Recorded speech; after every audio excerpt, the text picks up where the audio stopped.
Dale.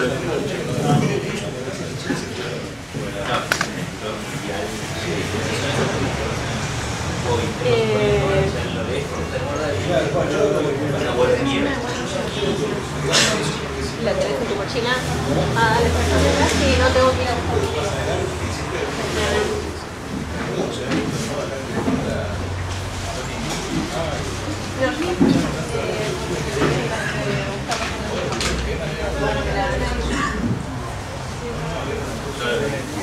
¿Listo? Bueno. Ahora sí vamos empezando. Bueno. Voy a repasar el nombre de la charla. Bueno, la charla con la que vamos a cerrar hoy, que es el primer día de las cuartas jornadas internacionales de investigación y debate político, se titula Las perspectivas históricas del desarrollo económico argentino, y los panelistas son Lucas Liach, que es, si no me equivoco, historiador y licenciado en economía, y Eduardo Sartelli, que es licenciado en economía, acá es doctor en historia también. Eduardo Sartelli es licenciado en historia y doctor en historia, ambos especializados en economía, así que tenemos un panel de lujo para comenzar. La idea es hacer exposiciones de unos 20-25 minutos. Yo les voy a pasar unos cartelitos como para que se manejen, cosa después dejar un poco de tiempo para las preguntas del público y el debate. Así que si les parece, empezamos. Empezamos con Lucas. Acá tiene el micrófono, yo no lo sé, pero... Es sencillo un poco. Bueno. Hola. ¿Se oye o no?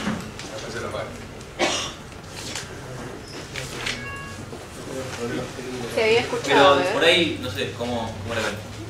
¿Se oye así o no? Sí. Vamos. No estoy en un buen día de voz, pero... Bueno, muchas gracias por la invitación. Ayer en Twitter ponían 1000 contra Marx y yo era 1000, me sentí muy honrado. Me dijeron venís a discutir con los marxistas, ¿no? Entonces me leí todo El Capital en 2 días, pero le decía a Eduardo, no El Capital de Marx, sino un libro que está muy de moda ahora que se llama El Capital del siglo XXI, de un francés que se llama Thomas Piketty, que van a oír mucho de él seguramente, pues como el gran libro de moda en este momento. Ya conversamos con Eduardo, no le gustó mucho. Era una posibilidad de hablar de eso, pero la consigna era hablar sobre el desarrollo económico argentino en la historia. Y lo que se me ocurrió, pero por ahí, bueno, en el tiempo que tenemos no voy a poder decir todo quizás lo que quería, pero ya que soy medio cipayo, arranco con la revista del Economist, que no sé si vieron esta tapa que sacó hace un tiempo, hace un par de meses fue esto, que es la parábola de Argentina, pobre Lionel ahí mirando el piso. ¿Qué pueden aprender otros países de un siglo de declinación argentina? Y bueno, es una de las preguntas que los que nos dedicamos a historia económica nos hacemos mucho, que es, bueno, ¿por qué Argentina, si es verdad, ¿no?, fue un país que en algún momento fue rico y después decayó en términos comparativos? Ya la pregunta en sí misma es polémica, porque algunos dicen, no, en realidad nunca fuimos ricos, pero un poquito les quiero mostrar o contar de qué se trata este debate y cuáles son como algunas de las posiciones académicas que hay respecto a esta discusión, respecto a Argentina fue rico en algún punto o no, y si lo fue, bueno, ¿por qué después de alguna manera sabemos dejó de serlo? No somos claramente un país muy rico. Entonces esta pregunta, yo le dediqué algún tiempo de mi vida académica, escribí algunos libros y artículos, sobre todo junto a Pablo Garchunov, un poquito alrededor de esta pregunta de, ¿no?, la palabra parábola acá es como un juego de palabras, parábola como un cuento, y también una parábola que es esto, una cosa que estaba arriba, que ahora les cuento qué es esto, pero se dan cuenta que es algo que en un momento empieza a ir para abajo, ¿sí? Y simplemente ese gráfico lo que muestra, y sería como la pregunta que les quería discutir, lo que muestra ese gráfico es cómo está la Argentina respecto al mundo en términos de producto por persona a lo largo del tiempo, Sabemos que producto por persona no captura todas las dimensiones, o quizás ni siquiera muchas de las dimensiones de lo que es la riqueza de una sociedad, pero los países ricos hoy son los de alto PBI per cápita, son los países de Europa Occidental, Estados Unidos, Australia, Nueva Zelanda, Canadá, Japón, y lo demás somos mitad de tabla o más abajo, ¿no? El gráfico lo que muestra es cuánto representa el producto por persona argentino como porcentual de un promedio de otros países. Entonces 100 quiere decir que Argentina es como ese promedio. En esos países estamos incluyendo sobre todo países de Europa Occidental, algunos de América Latina, Estados Unidos, Canadá, Australia y Nueva Zelanda. Entonces, la idea de esto es que, bueno, si la curva va para arriba es que te está yendo mejor que los otros países, entonces porcentualmente representas un porcentaje mayor, incluso puede ser mayor a 100 si sos más rico como per cápita que otros países. Y cuando la curva va para abajo es que que el país está creciendo menos que los demás. Puede ser porque estás creciendo poco y los demás mucho, o porque estás decreciendo y los demás están ahí nomás. Pero es como una foto de las muchas que uno podría elegir, ¿sí?, del desempeño argentino en el largo plazo. Insisto, acá no están metidas, por ejemplo, temas como la distribución del ingreso, que obviamente es central y es otra pregunta decisiva, y es de hecho la pregunta que se hace en este libro de Piketty que mencioné. Es todo un libro sobre la distribución del ingreso en el mundo, ¿sí?, clave. Pero esta es otra pregunta que creo que es relevante. ¿Por qué somos Argentina y no somos con un nivel de producto per cápita como Italia o como España, que es lo que fuimos en algún momento? Entonces esa es la pregunta. Por supuesto, esta pregunta tiene distintas partes. Una de las partes es cuándo la Argentina empieza a caer, y ahí empiezan las discusiones un poco con tinte político, porque unos te dicen, mira, empieza a caer, esto es el peronismo más o menos. Les digo porque no ven los numeritos, ¿no? Pero este es boom del peronismo. Y uno te dice, mira, hasta acá más o menos estaba bien, pero llegó el peronismo y empieza a caer. Eso te dicen uno. Estos son los años 30. Entonces otros te dicen, no, mira, cuando vieron los golpes militares, ahí empezó la declinación argentina. Más recientemente hay una posición que es, mira, esto es el año 74. Y es, mira, hasta el 74 habías caído, pero la tragedia verdadera es 75-90. Que tiene que ver con una mezcla de distintos gobiernos, pero realmente es el momento de mayor caída de la Argentina comparativamente. En el año 75 Argentina tenía un nivel de producto por persona similar al de España, supónganse. Y hoy tenemos uno bastante menor. Me parece un punto relevante. Bueno, eso explica que caímos. Los últimos 20 años, que son desde acá, esto es el año 89, la convertibilidad, la crisis, kirchnerismo, y hoy estaríamos un poquito por acá porque los últimos 3 años que no están en el gráfico no fueron muy buenos.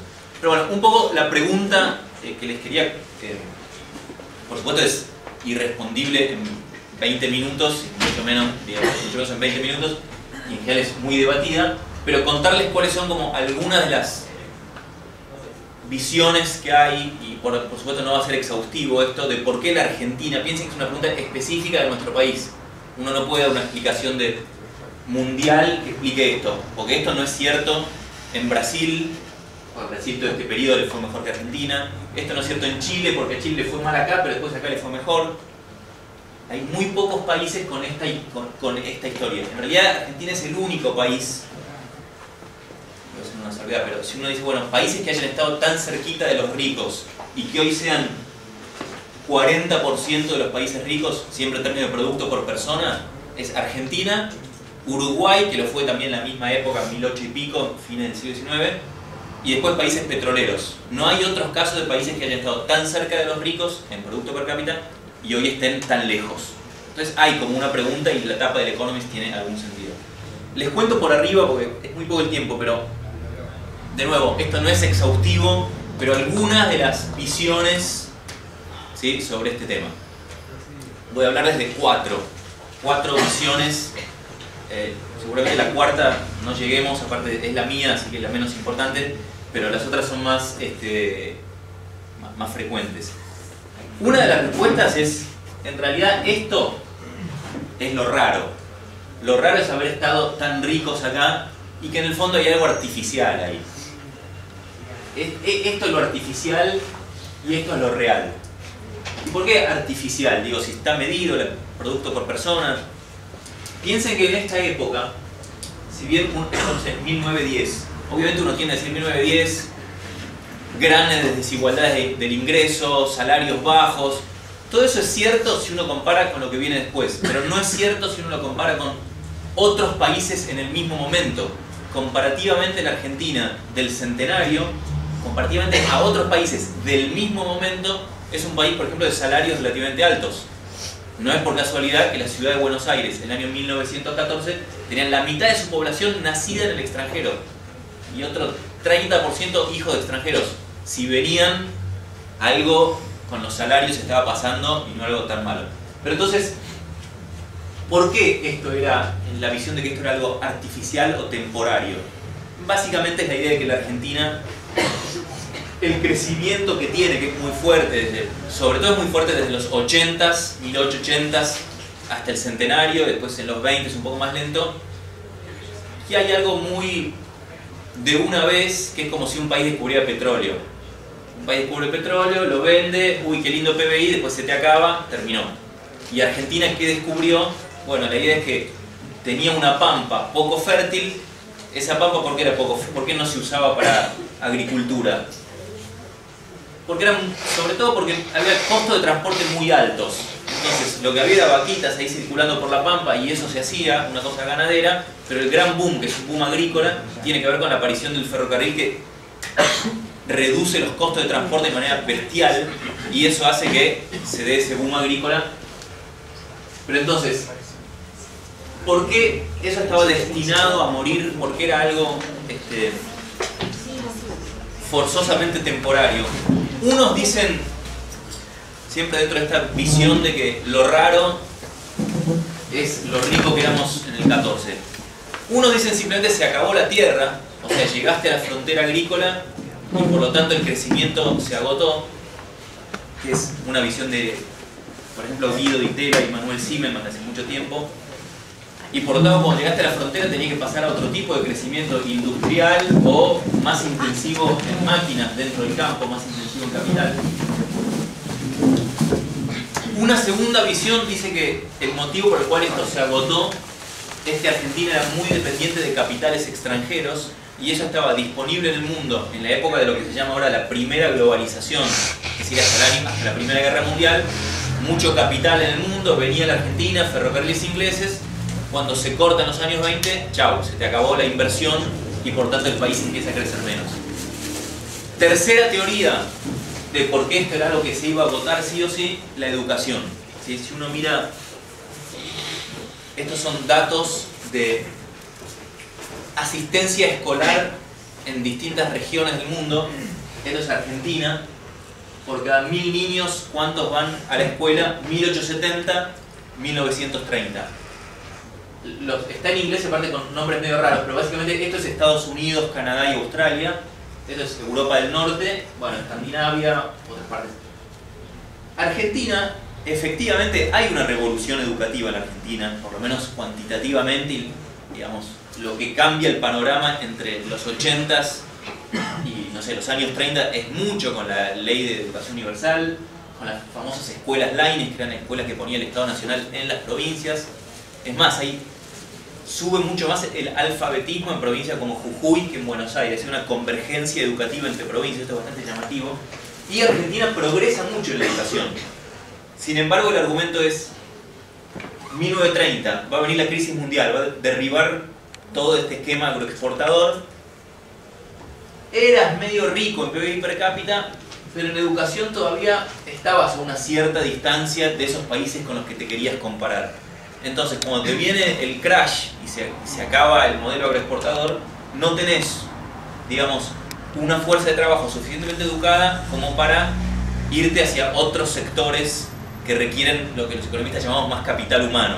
Y por lo tanto, es como que nos faltó un tiempo para acumular esa educación para ser un país realmente rico. Los países ricos, dice esta teoría, son los países educados. Esta es una buena lección, porque después por ahí en las preguntas obviamente van a aparecer cosas sobre el presente, ¿sí? Cuando decimos el presente, ¿qué hacemos con el boom de las commodities? ¿Sí? Bueno, la vez anterior que tuvimos un boom, nos gastamos bastante en educación, quizás nos faltó un poquito para estar al nivel realmente de los países ricos en términos educativos. Esta es otra de las visiones de por qué entonces era algo temporario y por qué realmente la Argentina no llegó a ser un país rico a pesar de que el PBI per cápita decía otra cosa. Un segundo tipo de explicación muy influyente, por ejemplo, gente como Carlos Díaz Alejandro, que fue uno de los grandes historiadores económicos sobre la Argentina, que era un cubano que escribió mucho sobre la Argentina, tenía que ver con qué hace la Argentina con su integración al mundo. Es muy notable lo que pasa en la Argentina. Argentina es un país cuyas exportaciones en el año 1928 son más que en el año 1960. O sea, pasan 30 y pico de años y la Argentina mantiene constantes sus exportaciones en términos de dólar y en términos de cantidades exporta menos. ¿Qué quiere decir esto? Que es una economía que se cierra mucho. La economía creció, pero la parte asociada al exterior se permaneció, bueno, en el mismo lugar y por lo tanto muy pequeña. Argentina pasó de ser la economía más abierta del mundo, probablemente, exportaciones comparado con su Producto Bruto, a ser una de las más cerradas en los años 60. Esto fue por distintos motivos. Como ustedes saben, la crisis mundial, una combinación de cosas que le pasa al mundo, que Estados Unidos nos deja fuera de algunos mercados, el Plan Marshall, preferencias para otros países, la Unión Europea, que es bastante proteccionista contra productos como los que exportamos en la Argentina, y también mucho por políticas internas, las políticas de protección, la idea de que, bueno, tenemos que ser un país industrial, en eso cree todo el mundo, o mucha gente en la Argentina, desde Perón hasta el Sogaray, en los años 50 o 60, todos están de acuerdo que para ser un país rico hay que ser un país industrializado. De hecho, cuando yo era chico se les decía a los países ricos países industrializados. Hoy el país más rico del mundo es Noruega, que hace petróleo, Australia, que hace minería y servicios educativos para los asiáticos, no sé, Canadá, que tiene bastante exportación de recursos naturales, y hay países industriales, a la inversa, que son pobres. India exporta industria, que es un país pobre. Pero en aquella época la idea de sin industria no puede ser rico. Y hay unas políticas en la Argentina que ustedes conocen, la famosa industrialización sustitutiva, que la hacen en muchos países del mundo, pero que en la Argentina llega a extremos. Cualquier medida que uno hace de, por ejemplo, nivel arancelario o cuánto caen las importaciones en la Argentina, la famosa sustitución de importaciones que habla Cristina Kirchner, por ejemplo, ¿sí? De bueno, importo menos, lo fabrico yo, listo, me hago un país industrial. Obviamente eso tuvo 1000 problemas y el argumento de que Argentina se atrasa en este periodo, digamos, esto es 1930 y esto es 1975. Gran retraso relativo, o sea, Argentina cae respecto a otros. Uno de los argumentos es, y acá cerraste la economía. ¿Y por qué cerrar la economía te hace mal al crecimiento? Principalmente porque esa industria, número uno, necesitaba máquinas importadas. ¿Cómo las conseguís si no estás exportando mucho porque castigás tus exportaciones? Número dos, insumos importados.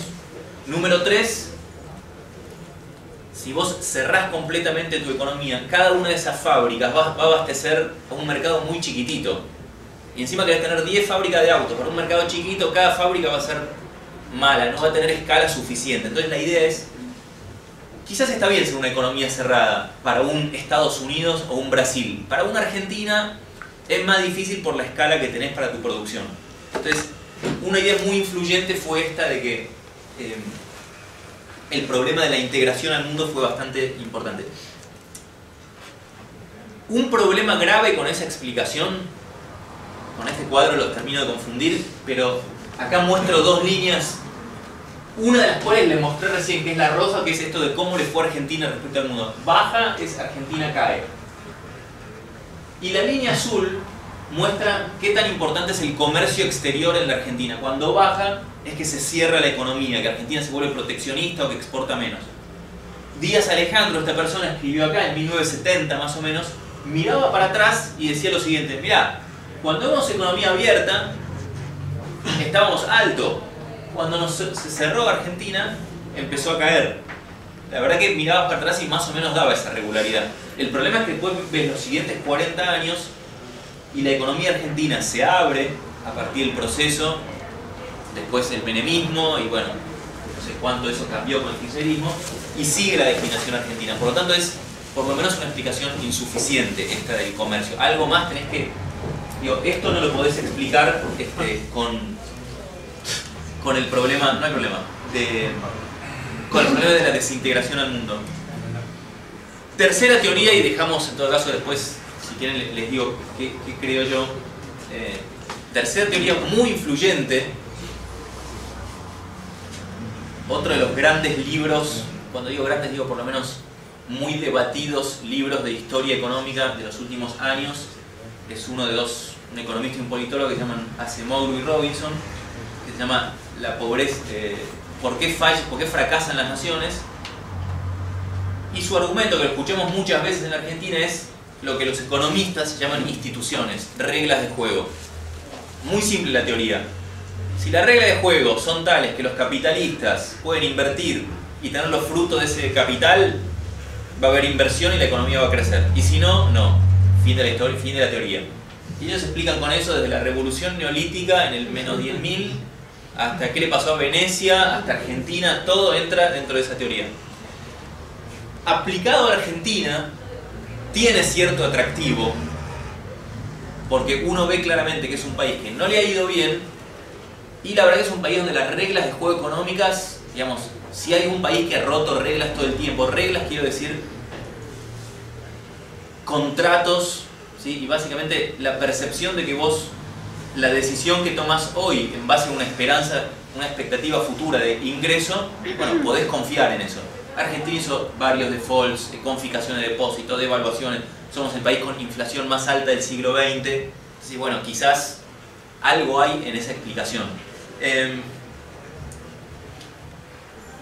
Tengo personalmente algunas dudas con ese tipo de explicación aplicada a la Argentina. Obviamente hay un problema de causalidad. Es cierto que la Argentina ha tenido reglas muy inestables y poco confiables para los que invierten. Es cierto que la Argentina, estoy hablando de esta tercera explicación de las instituciones, es cierto que a la Argentina no le ha ido bien, pero la verdad es que cuando uno mira las grandes violaciones contractuales de la Argentina, en general tienden a ser una consecuencia, por lo menos tienden a ser después y no antes de crisis económicas grandes. Por ejemplo, el 2001. ¿Sí? No sé por qué no fue mal en los 90. Yo tengo mi propia teoría que tiene que ver con el tipo de cambio, con esta idea de que se llama el atraso cambiario y que estamos muy caros en dólares. En fin, lo podemos discutir. Pero claramente el default, las confiscaciones de depósitos que hubo, tuvieron que ver con que el país llegó a una crisis. Entonces primero hay que explicar por qué le fue tan mal económicamente, por ejemplo en ese caso en los 90 en la Argentina, y como consecuencia fue que rompimos tanto esas reglas de juego. Bueno, estas tres son las explicaciones creo que más influyentes que uno lee en la literatura, por lo menos con la que estoy, digamos, que he leído y que se pregunta específicamente esta pregunta de, que no sé qué tan relevante es, creo que es relevante, que es ¿por qué Argentina declinó en términos comparativos? Nunca fuimos tan ricos, es una. Otra es este tema de la integración a los mercados mundiales, y el tercer punto es el de las reglas de juego. En 2 minutos les cuento, sin mostrarles, tenía ahí unas fotitos de Menem y otros. 5 minutos, bueno. Una cosa que escribimos con Pablo Gorchunov hace un tiempo fue, si lo puedo resumir, es la idea de que la Argentina, más que otros países, tuvo un dilema en distintos momentos de su historia entre crecer más y ser un país más equitativo. ¿Sí? Ese dilema obviamente existe en todas partes del mundo.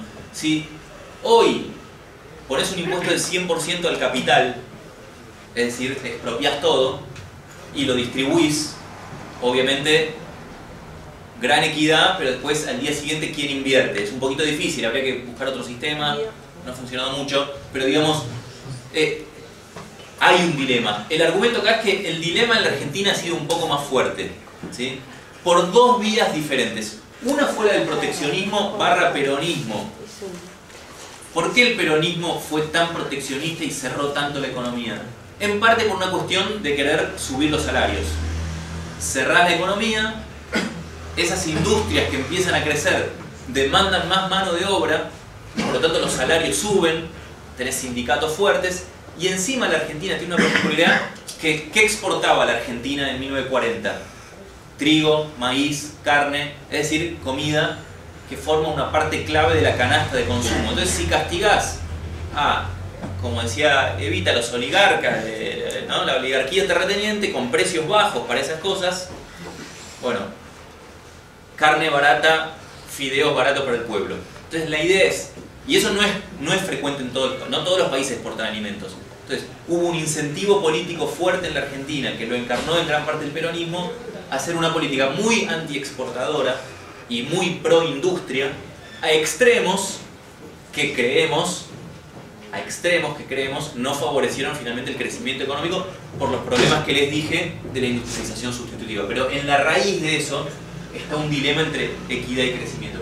¿Y qué pasa en los últimos 30 años? Porque esto en el fondo es buscar una justificación para lo que vimos antes, que es que por qué se cerró la economía. Lo que estamos diciendo es, hubo una lógica política. ¿Qué pasó en el proceso, en el menemismo? ¿Qué está pasando un poco en el kirchnerismo? La Argentina, por algún motivo, decidió abrir su economía a partir de la dictadura. Alfonsín revierte un poco, Menem vuelve a abrir más la economía. Estoy hablando de la apertura comercial, ¿sí? Bajar los aranceles, más competencia con el exterior. Bueno, desmantelar todo ese sistema proteccionista obviamente perjudica a los trabajadores industriales que estaban en esas industrias protegidas. Y a su vez, si le das incentivos al exportador para que exporte más, eso es carne más cara, ¿sí? Y pan más caro. Y la idea que un poco presentamos en este artículo es: la Argentina en los 70s, en los 90s y hoy tiene una cosa que termina mal, que se llama apreciación cambiaria, que se llama salarios que, expresados en términos de dólar, son superiores, esto suena un poco antipático, pero son superiores a lo que la productividad del país puede pagar. O sea, los salarios no pueden ser cualquier cosa. Si ganamos todos $10.000 por mes, muy lindo, pero obviamente el país no puede vender nada con esos salarios, porque nuestra productividad no es capaz de pagar esos salarios. Claramente todos los que dicen que el menemismo fracasó por el tema del 1 a 1, lo que están diciendo es: los salarios en dólares eran más altos que lo que la Argentina podía pagar, ¿sí? Es una manera por ahí no simpática de decirlo. ¿Por qué? Y obviamente eso pasó también en la tablita de Martínez de Oz. Los niveles de salarios en dólar de Argentina en los 70 serán ridículamente altos. El argumento de este artículo es: también hay una lógica de política económica, y que es: abro la economía, con eso estoy perjudicando a los trabajadores. No me gusta, aunque sea un militar no me gusta. O sea, sí, no me importa mucho la clase trabajadora, pero si voy a elegir entre salarios más altos y más bajos, prefiero salarios más altos. Menem lo mismo, Cristina lo mismo. Dejás aumentar los salarios en dólares, es como una forma de compensar lo que estás perjudicando a los trabajadores por abrir la economía. ¿Cómo termina? Mal. Puede terminar con endeudamiento, como en los 70s o en los 90s, o puede terminar como hoy, que es que esos niveles en dólares altos de que la gente se va de viaje, quiere comprar importaciones baratas, no alcanzan los dólares y tenemos lo que tenemos hoy, que es cepo, cambiario, restricciones para comprar dólares. Una pregunta a la que lleva esta teoría es: ¿puede la Argentina estar en una economía menos peculiar? Porque esto es peculiar de la Argentina. No hubo tantos países que hayan tenido tantos episodios de cambiarios insostenibles en los últimos 30 años. ¿Puede la Argentina organizarse un poco como para ser una economía moderadamente abierta y para ser una economía que pague los salarios más o menos que puede pagar? Bueno, una pregunta que la dejo en todo caso para el debate. Bueno, les agradezco haberme escuchado.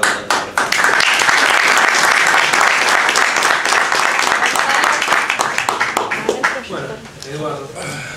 Bueno, yo no me traje los grafiquitos, pero bueno, en general no hubieran abundado mucho más a lo que ya vimos. Es decir, los gráficos que vimos son suficientemente elocuentes sobre lo que nadie puede negar. Es decir, lo que nadie puede negar es que efectivamente la economía y la sociedad argentina describen este proceso. ¿Sí? Efectivamente bajo cualquier criterio, la Argentina tenía una performance económica a comienzos del siglo XX mejor que la que tiene por lo menos desde mitad del siglo XX hasta el día de hoy. Yo estoy escribiendo un libro que se llama Adiós a la Argentina, que es la segunda parte de un libro que escribí que se llama La Cajita Infeliz. La Cajita Infeliz explico cómo funciona el capitalismo.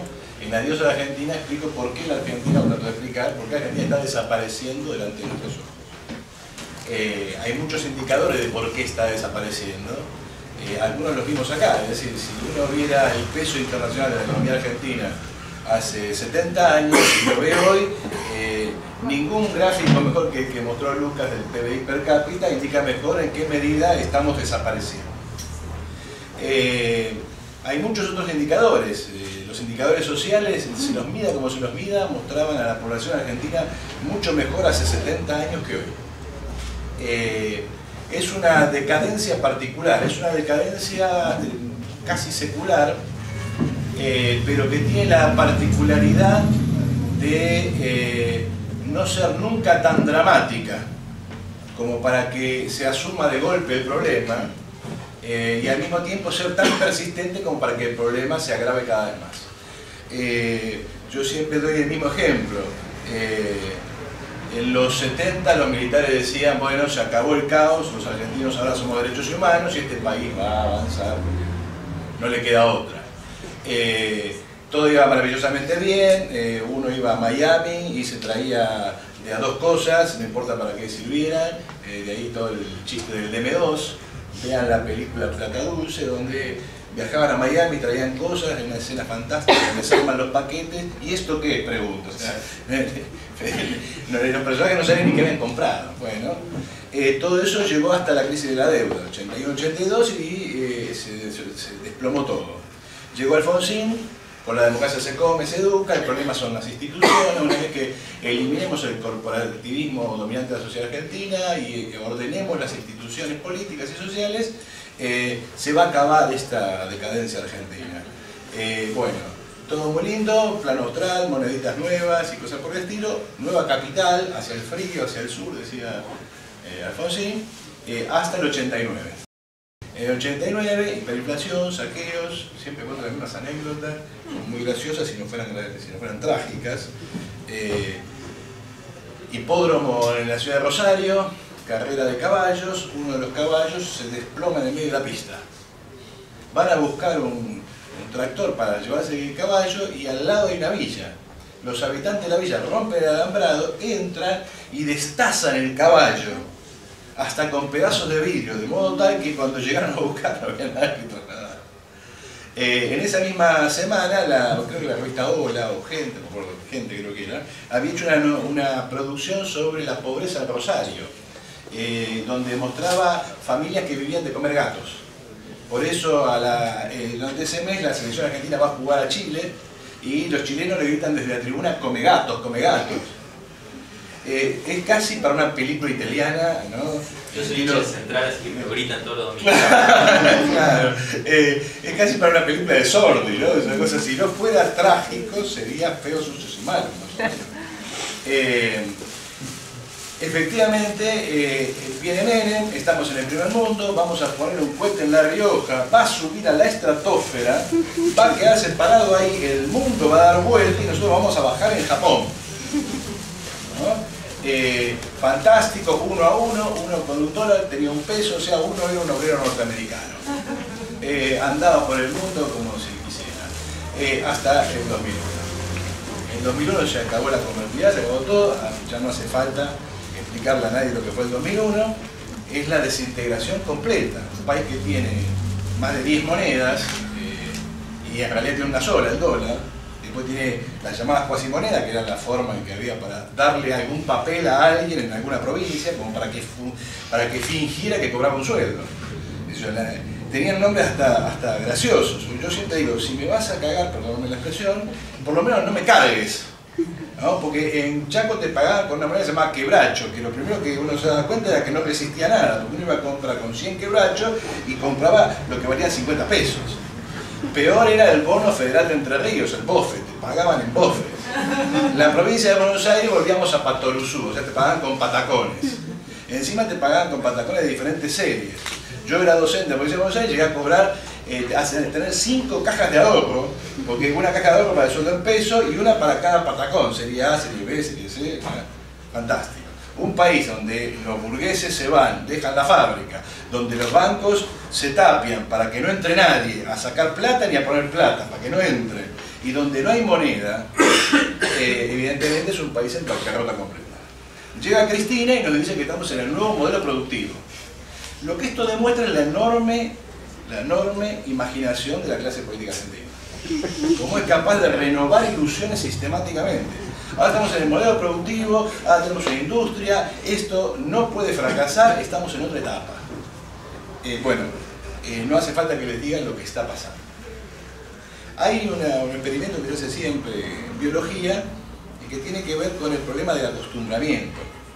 Si uno toma un tacho lleno de agua, lo pone a calentar y deja que hierva, uno tira una rana de adentro y la rana toca el agua hirviendo y salta. Y se salva, quemada, pero si uno toma el tacho con agua fría y lo pone a calentar, pone la rana adentro y le va subiendo la temperatura de a poco, la rana se va adaptando hasta que termina frita. La Argentina va en ese sentido. Yo lo cuento con gracia porque si lo dijera serio es para llorar. O sea, estamos viviendo niveles de descomposición social sorprendentes. No sé si sos de Rosario, pero algún grado de conocimiento de Rosario debe tener, aunque sea por la cuestión futbolística. Rosario era la segunda ciudad de Argentina, una ciudad obrera plenamente ocupada hace 50, 60 años, donde los obreros, si hacían algo, era política, es decir, intervenían políticamente, como interviene la gente civilizada, aunque fuera la política en las calles. No era la descomposición narco, no era el lumpenaje, el asesinato cotidiano, eso que vemos por televisión y que hay quien nega. Ese nivel de degradación es muy profundo y se va produciendo de esta manera. Hay toda una discusión ahora con las maravillosas cifras del gobierno, según la cual ya no sabemos qué mide qué cosa, ni cuánto mide aquello que se debía haber medido, y no sabemos para qué sirve lo que se midió. En realidad, por ejemplo, ahora tenemos un nuevo cálculo del PBI. Resulta que habíamos crecido a tasas chinas y ahora parece que de China no tenemos nada. Resulta que hemos invertido el 6% en educación y ahora cuando uno saca la cuenta es un desastre. Las tasas de inflación son otras, etcétera, etcétera, etcétera, etcétera. Vivimos en una negación de... Ahora, cuando uno compara las cifras más o menos reales que uno puede tratar de saber por otros indicadores que no sean los índices oficiales, se encuentra con que el pico de la sociedad kirchnerista no es muy diferente del mejor momento de la convertibilidad. ¿Eso qué quiere decir? Lo mismo que venimos diciendo, vamos bajando escalones, cada vez estamos peor, pero como en relación al momento anterior hay una recuperación relativa, en el intermedio nos creemos cualquier mito y pensamos que eso ya se superó. La única forma de rescatar el kirchnerismo es compararlo siempre con el 2001, pero eso es comparar a un enfermo terminal que le pusieron un promotor y lo hicieron vivir 2 o 3 semanas más. No es que se curó, es que evidentemente zafó de la muerte inmediata. Por lo tanto, no es un buen dato como está 2 semanas después con un pulmotor. Vamos bajando escalones. Y nunca en la recuperación volvemos a superar los niveles anteriores.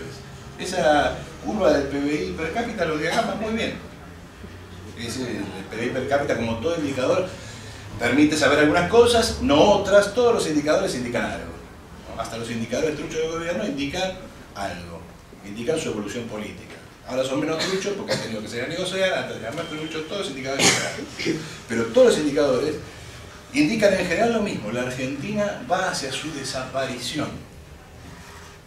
A su desaparición real, no es broma esto. Y cuando yo digo que la Argentina va camino a su desaparición, mucha gente dice no, porque la gente cree que los países son entidades naturales, que no pueden ser eliminados de la faz de la historia, que son realidades que están allí porque están agarrados a la tierra. Desapareció la Unión Soviética, cualquier cosa puede desaparecer. Dicho esto, ¿por qué nos pasa esto? Yo voy a dar algunas ideas de lo que está ahí en ese adiós a la Argentina que espero ver a la luz algún día. Cuestiones generales.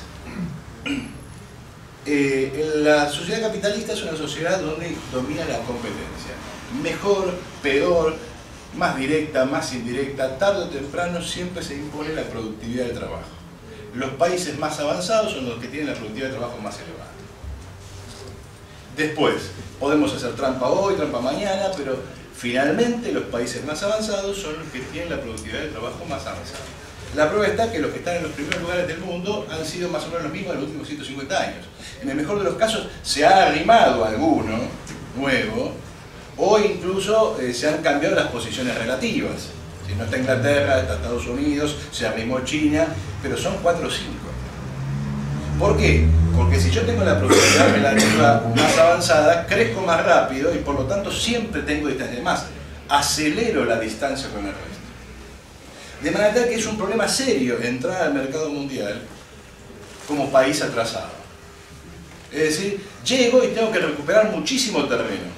No solamente tengo que crecer, sino que tengo que ser más rápido que el resto. Y tengo que crecer en este aspecto fundamental, en que la productividad media de trabajo de toda la economía tiene que crecer más rápido que el resto. ¿Cómo arranca la Argentina? Mejor dicho, ¿se puede hacer trampa a este elemento, a este problema de la competencia? Y sí se puede hacer trampa. Por ejemplo, yo tengo muy baja tecnología, muy baja productividad de trabajo, niveles educativos pésimos, pero tengo 1.000 millones de chinos para explotar a 2 pesos. Mi país va a ser una aspiradora de capitales mundiales. Todos los capitales de los países centrales que están cansados de lidiar con sus obreros, que ganan salarios de países centrales, van a querer estar muy contentos de poder trasladar todas sus fábricas a los lugares donde con 2 pesos haces inversiones fantásticas y explotas centenares de millones de trabajadores. Por eso uno ve la producción mundial, sobre todo la última oleada, cómo va pasando de Estados Unidos a México, de México al sudeste asiático a China, siguiendo la línea. Eso es un mecanismo de compensación. Tarde o temprano el país atrae tantos capitales, desarrolla una escala de producción tan grande que el propio capitalismo puede desarrollar otra cualidad y no ser simplemente un país de bajos salarios. Piensen en la historia de Corea. Hay otros mecanismos de compensación. En particular, hay muchos, pero en particular, piensen en los mecanismos que tienen que ver con los mecanismos de orden geopolítico. Un país particularmente interesante para cierta potencia económica. Por lo tanto, ese país va a tener una serie de ventajas. En la lucha de la Guerra Fría, Estados Unidos le otorgó una serie de ventajas, el ingreso al mercado, capital, a un montón de países que aprovecharon esa instancia. Eran atrasados, chicos, etcétera, todo el sudeste asiático, Corea, Japón. Bien, hay muchos mecanismos de compensación, pero básicamente el chiste es haber arrancado antes, haber alcanzado una escala muy competitiva, y decir, haber llegado temprano y ser grande. El que llegó temprano se instaló, ocupó mercados, logró escalas competitivas y por lo tanto tiene una productividad de trabajo normalmente superior. ¿Cuál es el problema de la Argentina? Que la Argentina es un país chico y tardío. La Argentina es chico. Digamos, cuando hablamos de país hablamos de tamaño de acumulación de capital. Hablamos de cuál es el tamaño del capital en cuestión. No hablamos de la extensión geográfica. Argentina geográficamente es un país bastante grande, pero el tamaño de su acumulación de capital es chico. O sea, volviendo a las cosas que había señalado Lucas, éramos tan ricos en su momento, bueno, en 1910 más o menos el tamaño de la Argentina era el tamaño de Dinamarca. O sea, un PBI muy alto, pero un país muy chico. Ojo, que eso quiere decir que tenés una cierta riqueza, un efecto riqueza, porque el PBI es muy alto, pero las escalas productivas no te habilitan a lograr competencia. Cuando ese elemento que te da un PBI muy alto empiece a quedar de lado, lo que se ve poner es la realidad de que tu capacidad competitiva es muy pobre. Además, la Argentina es un país agrario. Y eso tiene una serie de connotaciones, a favor y en contra. ¿Por qué tiene una serie de connotaciones en contra? Primero, si la Argentina o cualquier país se consolida en un ramo agrario, en la medida que la economía se complejiza y la rama agraria deja de ser la gran rama productiva del mercado, y empieza a compartir espacio con otros, el país que se especializa en el sector agrario se achica relativamente, salvo que ocupe otras ramas de producción. Dicho en términos vulgares, uno podía ser un gran país en términos de economía en 1910, siendo un país agrario, pero hoy es difícil. No hay ningún país del mundo que tenga una economía de gran escala que es un país agrario. Además, el problema del país agrario es que tiene un límite, no un límite en la acumulación de capital, tiene un límite en la disponibilidad de tierras. ¿Qué quiere decir esto? Si a mí, yo soy fabricante de computadoras, me dicen, fabricame 10.000 computadoras, te fabrico 10.000 computadoras. Si me decís, me gustaron, fabricame 100.000, compro más materias primas, las traigo, pongo más obreros en producción, fabrico 100.000. Si me dicen, va bárbaro, dame 1.000.000, y yo, dale que dale. Mi tamaño es la acumulación de capital, o sea, la demanda del mercado. Pero si yo soy un país agrario, imagínense que ese mercado mundial demanda 50 millones de toneladas de grano. La Argentina puede producir más o menos 100 millones de toneladas, no importa la discusión hoy. Bueno, supongamos 100 millones. Cuando el mercado, yo soy el mejor productor del mundo, tengo la mejor tierra, cuando el mercado demanda 50 millones de toneladas, yo soy el productor central. Si el mercado demanda 70, yo pongo 70. Si el mercado demanda 100, yo pongo 100. Pero si el mercado demanda 101, no importa que yo sea el mejor, hasta ahí llegué. Es decir, hay un límite objetivo antes del mercado, que es la disponibilidad de tierra. Obviamente la disponibilidad de tierra es siempre un factor móvil, porque tiene que ver con la evolución de la tecnología, un montón de cosas, pero ese es un hecho histórico, que pone un límite a un país, en caso como la Argentina. Es más, piensen en la diferencia con los países petroleros. El petróleo siempre está ahí abajo, si no lo saco ahora, lo sacaré más adelante. Pero año que yo no sembré es año que no produje, es riqueza que no se generó. Por lo tanto, como país rentístico, mejor dicho, como país donde la renta ocupa un lugar importante, no es lo mismo la renta petrolera que la renta agraria. Entonces la Argentina tiene un problema serio, se inserta en el mercado mundial tarde. Piensen que la Argentina tiene industria textil de 1930, 1920-30. La industria textil es la industria con la cual se inicia la revolución industrial, o sea, 1750.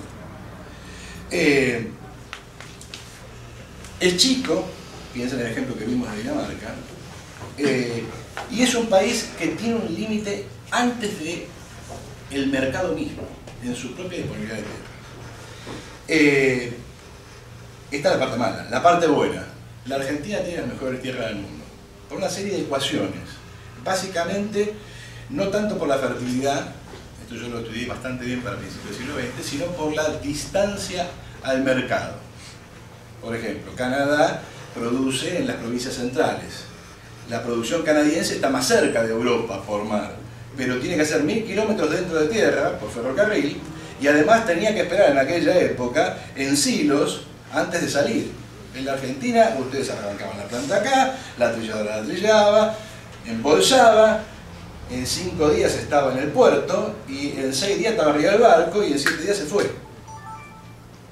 ¿Sí? El grueso de la cosecha se liquidaba muy rápidamente, además de otras ventajas que tienen que ver con que era un productor del sur, y entonces entraba en el mercado cuando las existencias producidas en el norte se agotaban. O sea, hay un montón de elementos que explican por qué la tierra argentina es la mejor, no necesariamente por ese mito de la fertilidad, porque hay que ver si era más fértil. Era muy inestable, sigue siendo muy inestable. La Pampa no tiene ningún control de riego, de lluvia, de nada. Es decir, hay veces que atraviesa sequías terribles, hay veces que se inunda, con lo cual los índices siempre eran muy inestables.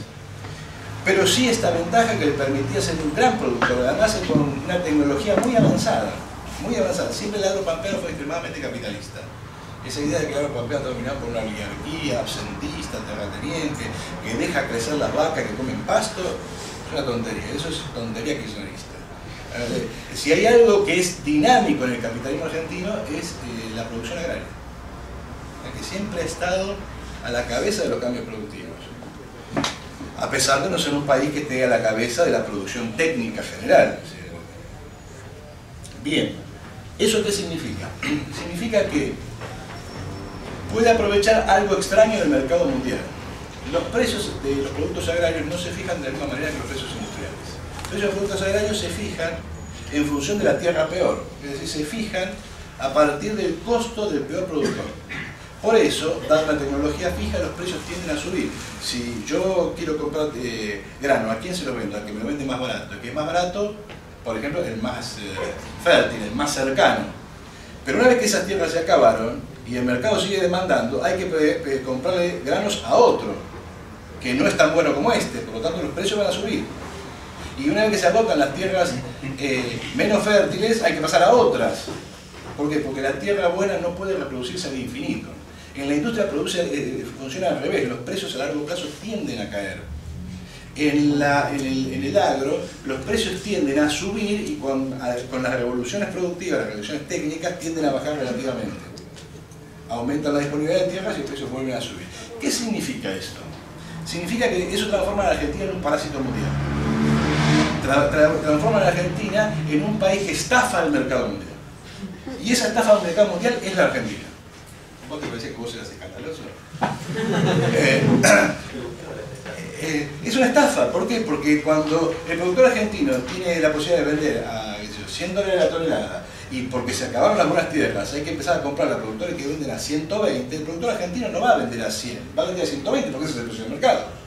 ¿Eso qué significa? Que los 20 de diferencia le van a venir a la Argentina gratis. Eso es lo que Ricardo llamaba renta diferencial. Es decir, un ingreso que tiene que ver con el hecho de que yo tengo la tierra mejor. Es un ingreso extra, no es la ganancia capitalista, es un ingreso más. O sea, el productor argentino tiene varias fuentes de ingresos.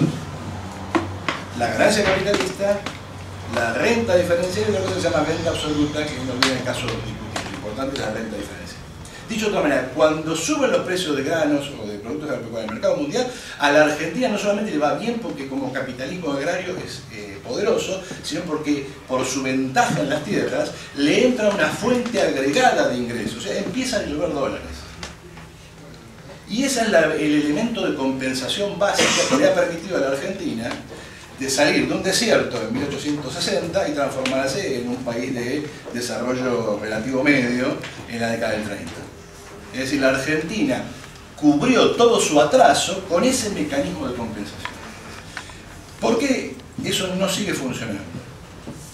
Primero por algo que ya expliqué. Guarda que la renta es también una magnitud fija, es decir, finalmente cuando ocupás la frontera de la tierra, ahí se acabó, no producís más. Podés llegar a tener más ingresos porque suba el precio, pero no le podés agregar más productos. Con lo cual, el potencial de la renta agraria para vehiculizar el conjunto del capital en la Argentina es limitado. Pero por otro lado pasan otra serie de cosas. Cada tanto el mercado mundial se lo cobra, es decir, produce revoluciones tecnológicas que hacen que el peso de la renta agraria a nivel mundial caiga. Y entonces la Argentina entra en crisis graves. Pero hay otro problema más. Buena parte de esta renta entra a la Argentina y se vehiculiza hacia otros sectores. Guido,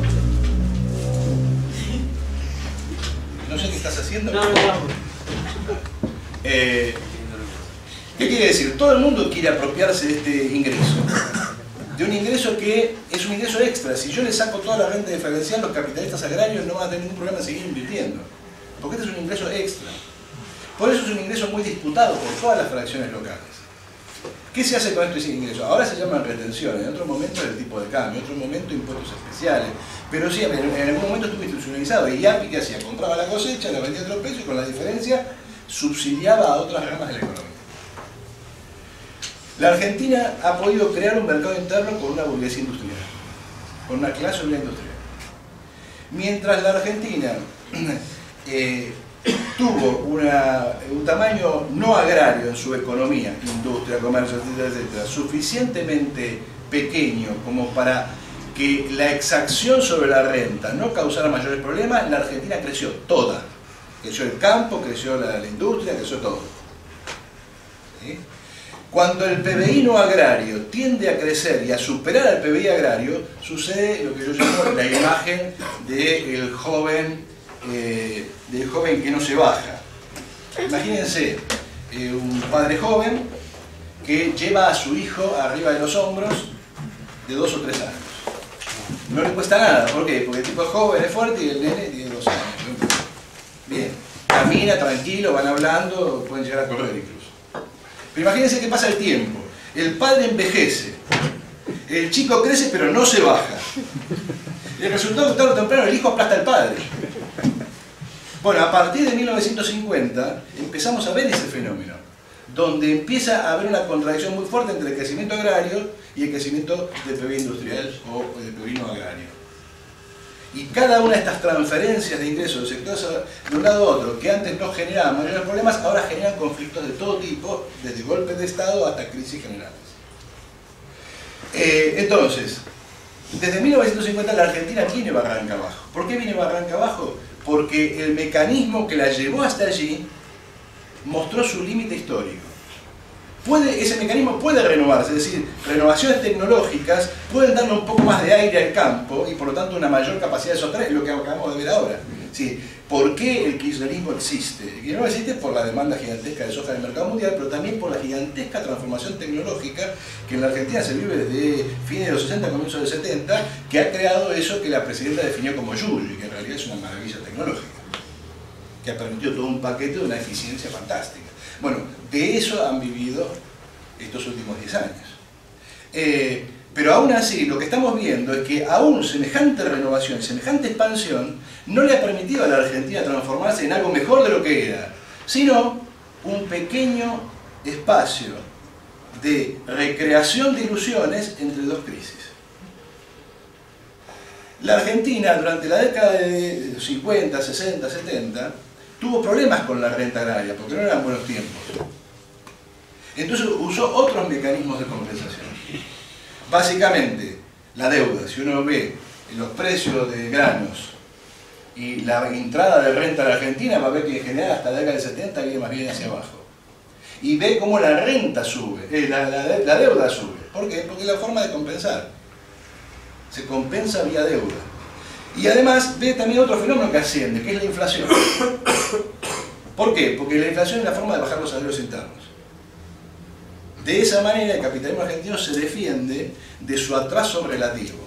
Que esa defensa no da resultados, porque evidentemente para que los salarios sean un mecanismo de compensación tendríamos que ser más baratos que China. Evidentemente, para que la deuda fuera un mecanismo de compensación, tendríamos que tener una deuda del tamaño de la de Estados Unidos, más o menos. Que esos mecanismos demuestran que no han funcionado, es que nada detiene esta declinación histórica de la gente. Dicho de otra manera, la Argentina, después hay una serie de consecuencias de orden de lo político y de lo social a lo que podríamos entrar, que Lucas hizo alusión, acerca del tema de esas coaliciones mercadointernistas pro salarios altos. Ahí la única objeción que yo tendría para hacerle es que el problema no es tanto los demandadores de salarios, sino los demandadores de subsidios. Porque si vos tomás, ¿cuánto está gastando la pseudoindustria de Tierra del Fuego? ¿10.000 millones de dólares por año más o menos? ¿Cuántos trabajadores hay? Y vos sacás a muchos trabajadores y decís, anda a tu casa, te pago 4 veces más lo que te pagan y todavía te sobra plata. Si hay que inventar esa industria ahí, hay que inventarla para sostener el espacio de acumulación de algún burgués. O sea, el problema acá es la clase burguesa, no la clase obrera. Acá el problema son estos burgueses absolutamente parasitarios, que solo han podido sobrevivir sobre la base, sobre la base de apropiarse de las migajas del único sector económico que tiene una dinámica real y que además tiene esta fantástica capacidad de traer renta diferencial del exterior, o sea, de vivir como parásito del mercado mundial. Porque esto quiere decir que los obreros de todo el mundo pagan los granos mucho más caros, pagan sus alimentos mucho más caros, para sostener esta experiencia argentina declinante. Yo decía que la Argentina es un parásito mundial. Cuando se quejan del imperialismo, de la dependencia, lo que habría que ver es esto. Estamos jodiendo a medio punto para alimentar una burguesía que lo único que sabe es vivir de la teta del Estado. Y salvo 2 o 3 empresas, Arcor, Techín y alguna más, el resto no vale nada, es chatarra. E incluso el capital internacional, cuando Lucas mencionaba, tenemos un mercado interno chico, vienen y meten 2 empresas automotrices, pues esas 2 empresas automotrices, como Juan señalaba el otro día por televisión, producen lo mismo que una planta en Japón. Lógicamente, la escala productiva en ese contexto es nada. Ahora, ¿cuál es el problema? El problema es el capital. Lo que esta experiencia demuestra en la Argentina es que la Argentina se agota. Vamos hacia el fin de la Argentina. Lo que tenemos que pensar es cómo podemos rescatar a la Argentina de su clase dominante. Si la Argentina tiene algún futuro, si esa fabulosa renta y la dinámica de la tierra pampeana puede servir para algo, solo puede hacer en condiciones de no derroche. Porque la masa gigantesca de dinero, de recursos, de riqueza que ha entrado a la Argentina en la última década, que el kirchnerismo ha dilapidado de la manera más estúpida, para algunos sectores, porque es muy generoso con los pobres, cuando uno ve la magnitud de los subsidios de los pobres y los compara la magnitud de los subsidios a las empresas, se da cuenta de quién se llevó eso. No se lo llevaron los pobres. Pero no solamente eso, la mayor parte de los subsidios a los pobres en realidad son subsidios encubiertos a las empresas. Multinacionales, por ejemplo, que tienen obreros cuyos salarios los paga el Estado. Entonces, el problema de esta dinámica histórica argentina, que solo se puede quebrar si la Argentina es capaz de concentrar toda esa riqueza en una sola mano, con una serie de objetivos claros de alcance nacional. Cuando quería decir de alcance, hay que decir de alcance de una política cuya principal problema sea la reconstrucción de una estructura productiva que pueda sostener la vida en este país. Hoy el problema de la Argentina no es si la Argentina se desmembra en provincias, si la Argentina... no es ese problema. El problema de la Argentina no es si tiene Malvinas o no tiene Malvinas. ¿A vos te gusta ser escandaloso? Yo siempre escandalizo más de lo que me dicen Sir Edward, porque yo digo que las Malvinas son inglesas. El problema no es si las Malvinas son inglesas o argentinas.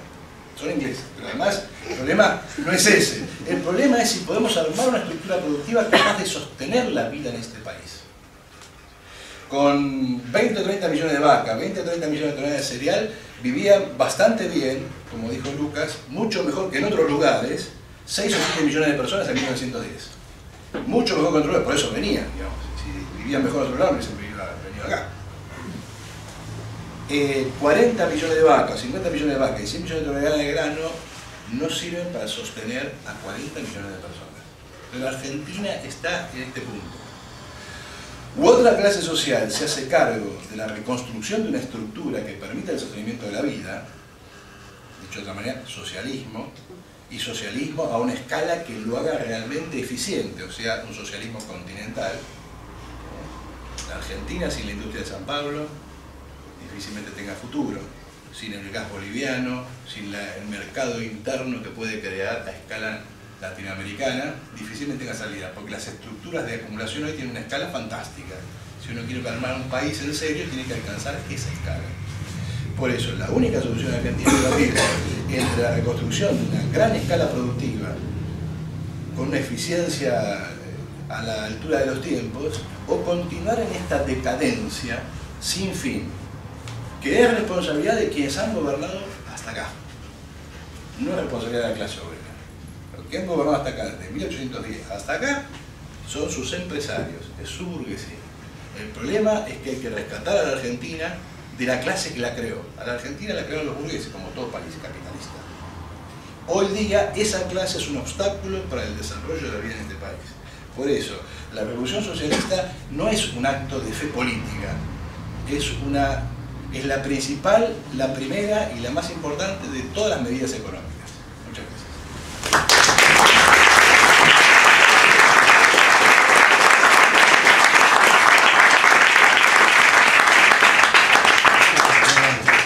Bueno, abrimos una ronda de preguntas. Pueden levantar la mano. No se pongan tímidos porque a las 9 tenemos que cerrar, así que... sí. Sí, yo tenía un par de preguntas para Lucas. Algunas digamos, surgen en evidencia a partir del planteo de Eduardo, y calculo que vas a contestarlas igual, pero tú marcabas, digamos, una clave en tu explicación, el problema de la contradicción entre distribución y crecimiento. Y en esa contradicción aparecía que el principal problema distributivo eran los salarios.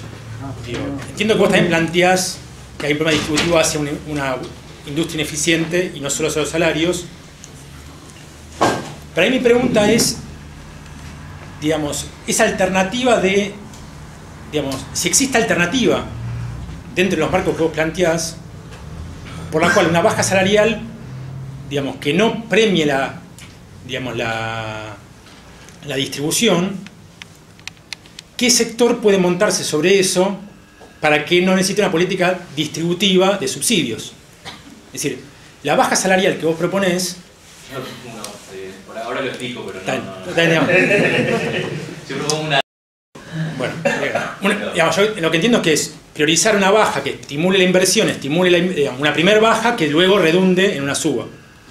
Digo, te digo, básicamente, o sea, lo que dijo Eduardo es clave, que es los países viven según la productividad de su trabajo. Por eso, mi pregunta es, ahí va mi pregunta, o sea, ¿qué sector de la economía puede alcanzar una productividad sobre la cual montarse para un crecimiento basado no en el reparto, sino en esta baja? O sea, ¿en qué sector estás pensando? Sí. Después la otra pregunta era con relación al tipo de cambio. Sí. Efectivamente hay un proceso por el cual se sobrevalúa la moneda sistemáticamente, pero vos marcás ese proceso y lo marcás en los 70, lo marcás en la década del 90, y uno puede pensarlo en la actualidad, incluso con la devaluación actual, que todavía está sobrevaluada y más con la inflación que hubo. O que va a haber, digamos. Ahora, cuando uno mira el periodo agroexportador, y hay días alejándose un poquito de trampa, pero cuando uno hace los cálculos similares con los cuales uno llega a la idea de que hay una sobrevaluación de la moneda en 1990, en los 70 y en la actualidad, también te da muy sobrevaluada. Y sin embargo eso no era una traba. Entonces, digamos, ¿cómo introducís ese problema? Como no tenemos demasiado tiempo, la idea era hacer 3 o 4 preguntas que vayan anotando y después responden los dos y se detallan. Así que, si hay alguna otra pregunta del público. Está tímido el público, repito, a las 9 nos vamos, así que si alguien quiere preguntar, que pregunte. Media hora. Sí, tenemos. Me parece que la gente quiere debate, así que debatan ellos. Bueno, contesto y sí, aparte quería comentar algunas de las cosas que dijo también Eduardo. O sea, clave, lo que dijo él, un país vive según su productividad, regla de oro, digamos. Y yo lo que digo de los salarios es, los salarios tienen que estar más o menos en línea con la productividad. Eduardo llamó hacer trampa. Sería bueno, sí, si los salarios los pones muy por debajo de la productividad, es muy negocio ese país por un tiempo. Tampoco eso dura, porque los salarios empiezan a subir por esa propia demanda de trabajo que generan los salarios muy bajos. Entonces, sin que esto sea una regla perfecta, hay una relación obvia entre productividad del trabajo y salarios, ¿sí?, en los distintos países. Lo que yo digo es, la Argentina en varios periodos quiso pagar salarios, como él decía, queríamos ser obreros norteamericanos pero con productividad argentina. Entonces, yo no estoy diciendo que hay que bajar los salarios, lo que diría es, hay que aumentar la productividad para poder pagar salarios mejores. Entonces, ahí viene tu segunda pregunta sobre los sectores, que la quiero conectar con algo que decía Eduardo, que es, los países pobres, obviamente son pobres porque tienen una productividad del trabajo menor, pueden subir su productividad del trabajo, y ahí sí tengo una diferencia con Eduardo. Si uno mira hoy el mundo, está pasando, el hecho más importante del siglo XXI es la convergencia de niveles de productividad. No digo que estén cerca la productividad de los países ricos y los pobres, están lejos, pero están cada vez menos lejos. Hoy no hay nada que te prediga más cómo está creciendo la productividad del trabajo en un país, que ese país es pobre o rico. Los países pobres, los países ricos, la productividad crece al 0,algo%. Los países pobres tipo China, pero también tipo varios de África, muchos de África, muchos de América Latina, la productividad del trabajo y por lo tanto el nivel de producto por persona está creciendo más. Nunca se dio en la historia, nunca, era una idea teórica de unos economistas neoclásicos, la idea de la convergencia, que es los países pobres tienden a crecer más que los ricos. Nunca se había dado, la verdad. En los últimos 15 años se ve muy claramente. ¿Cómo se encarnaría eso en la Argentina concretamente? ¿Cómo subimos la productividad? Yo simpatizo mucho con la posición de Eduardo, que este esquema que tenemos de burgueses subsidiados en sectores de bajísima productividad, con baja escala, claramente no es el camino, ¿sí? Y ahí es mirar un poco el mundo, ¿no? Existen países ricos, yo lo decía hace un rato, cuyo sector clave sea de recursos naturales, existen. Son los 3 países que mejor se viven en el mundo, que son Noruega, Australia y Canadá. Está bien, uno dice también, están más altos que nosotros, no somos eso. No somos, pero ¿por qué no podemos en vez de tener los BRICS como modelo, decir, che, tenemos que producir computadoras, producir iPads, entonces competir con Foxconn, que es la que le vende los iPads a Apple a $15, basado en trabajo de nada, pagándole más. No, eso no podemos ser, no vamos a poder ser. Sí podemos aspirar a ser un país que tenga sobre sus recursos naturales algún tipo de elaboración, y lo que tenemos hoy en la Argentina, que es el sistema de subsidiar a todos estos vivos, perjudica a esos sectores, no es que les resulta neutral. Porque si vos querés poner una fábrica de, no sé, el otro día apareció en el diario uno que hace aceite de nuez, que supuestamente en Francia vale fortunas. Y el tipo fue y se compró unas prensas especiales para hacer ese aceite, y eso es agregar valor a nuestro recurso natural. Y está bien, es una cosa chiquita, pero así como esa hay miles. Ahora, ¿qué pasa? Que ese tipo tiene que pagar por sus bienes de capital un precio mucho más alto que el que tendría que pagar si no tuviéramos todo el sistema proteccionista que tenemos. O sea, hoy, o si no tuviéramos las dificultades para acceder a dólares que tenemos, que son en parte resultado de estas mismas políticas. Entonces, creo que la Argentina, no digo que una Argentina sin ningún tipo de incentivos, quizás hay algunos sectores exportadores tipo de estos que tenés que incentivar, pero que Argentina puede tener un conjunto de sectores en los cuales tenga escala para exportarle al mundo y que su productividad pueda subir, insisto, como sube hoy la productividad del trabajo en casi todos los países pobres del mundo. Entonces, no me parece que sea necesario para eso. Me parece que para eso necesita una revolución que es bastante más difícil que una revolución socialista, que es sacarle la plata a todos estos empresarios subsidiados que tenemos en Argentina. No sé si es socialista o no socialista, pero me parece que es bastante difícil de conseguir. Y la otra pregunta sobre el tipo de cambio real en aquella época, es muy difícil de medir el tipo de cambio real en largo plazo, ¿sí? Claramente lo que tenías era un sector exportador que se encargaba, si vos por ejemplo la discusión de la ley de convertibilidad del año 1899, es un momento que está apreciando la moneda, y hay en realidad una combinación de interés entre exportadores y también industriales tipo ingenios tucumanos y otros en frenar esa apreciación para que el tipo de cambio no sea tan poco competitivo. Entonces, sí, hay momentos dudosos, pero concretamente lo que ves es que la Argentina no es un país de déficit permanente con el resto del mundo y de escasez de dólares. En parte porque tenía ese boom tecnológico. Y perdón que esté un poco largo, pero lo conecto con otra de las cosas del pesimismo de que Argentina va a desaparecer. Que es, sí, nuestro sector, ese sector agrario, yo no lo veo necesariamente como un sector con tanta incapacidad para crecer. Vos lo dijiste como, bueno, tuvo el temita este tecnológico y gracias a eso está el yuyo de la soja, que es una maravilla tecnológica. Lo es, y así como es la soja puede haber otros. Digo, hoy no es claro, como era hace 100 años, que el sector que aumenta más la productividad es el sector industrial. De hecho, los chinos, está bien, aumentan mucho su productividad, pero como vos mismo dijiste, enfrentan precios declinantes. Entonces, no es tan obvio hoy que sea mal negocio nuestro sector, si querés, tradicional. Ese sector es un sector que tiene tecnología y tiene aumento tecnológico, entonces la cantidad sí puede ir subiendo. Y si uno ve, digo, los aumentos de productividad en Argentina, en el sector del agro, en los últimos 25 años son monstruosos, y además con la ventaja que esa sí puede durar poco quiero decir una generación, que es de mucha demanda y por lo tanto de precios altos.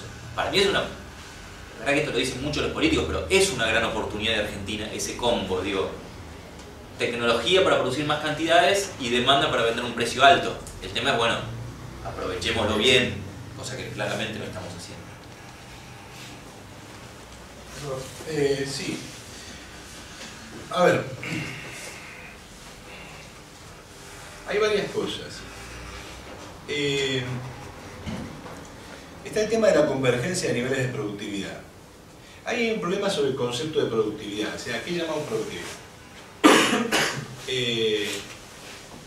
Una cosa es medir la productividad en el sentido de medir todo el producto bruto y compararlo con la cantidad de trabajadores que uno tiene, y entonces ves cierta desfasaje entre lo que antes producía la misma cantidad de gente y la cantidad que produce ahora. Ahí no necesariamente hay aumento de productividad, perfectamente puede haber aumento de intensidad del trabajo. En países como China aumenta muchísimo la intensidad del trabajo, pero no aumenta la productividad. Por eso esos países suelen enfrentar problemas muy serios y su nivel de vida suele caer abruptamente cuando se acaba ese recurso barato, que es lo que le pasó a México. O sea, México creció mucho porque era mano de obra para los norteamericanos. Cuando las maquilas mexicanas se transformaron en sectores que pagaban salarios muy por encima de la media del tercer mundo, los capitales... Desapareció China, México, ¿no? Digo, eso fue un factor clave. Bueno, claro, pero, y ese es el punto. Entonces ahí se te acabó la productividad. Porque en realidad no es productividad, es intensidad de trabajo. Entonces, estadísticamente se genera esta ilusión de la convergencia. Pero en la práctica lo que es el ingreso masivo de mano de obra más explotada, que da esa impresión de productividad.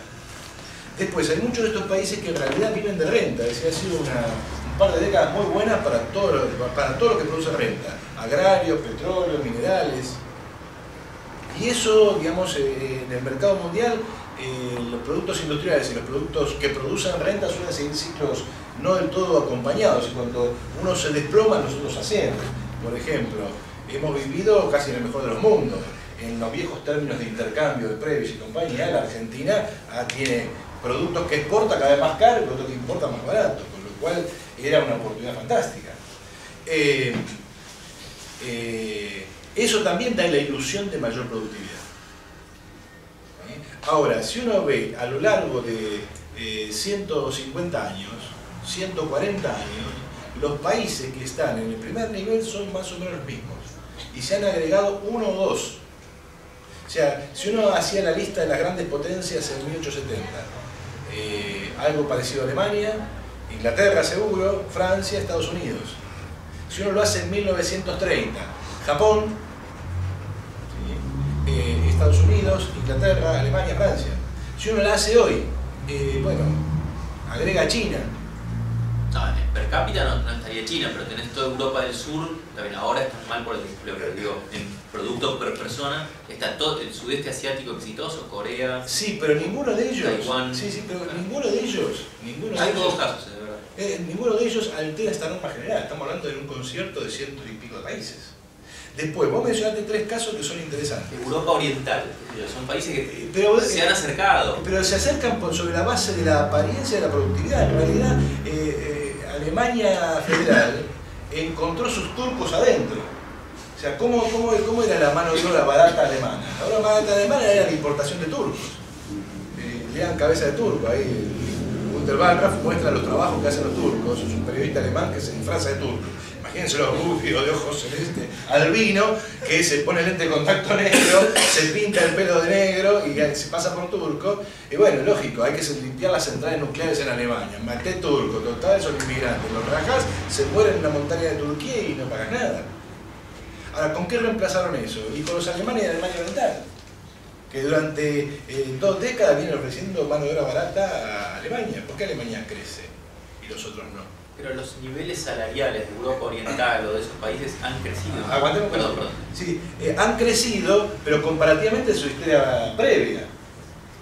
Lógicamente, porque hay más ocupación. En China también han crecido. Ahora, la pregunta es, ¿cuánto dura una vez que se agote ese fenómeno?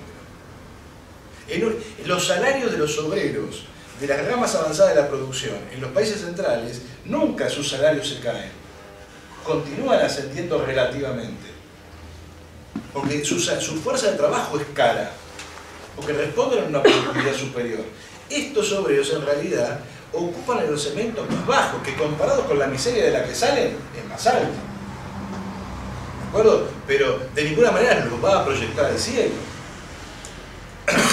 Es más, cuando resulten ser muy caros, ya aparecerán otros más baratos. O sea, hasta China tiene problemas ahora porque hay gente más barata que los chinos.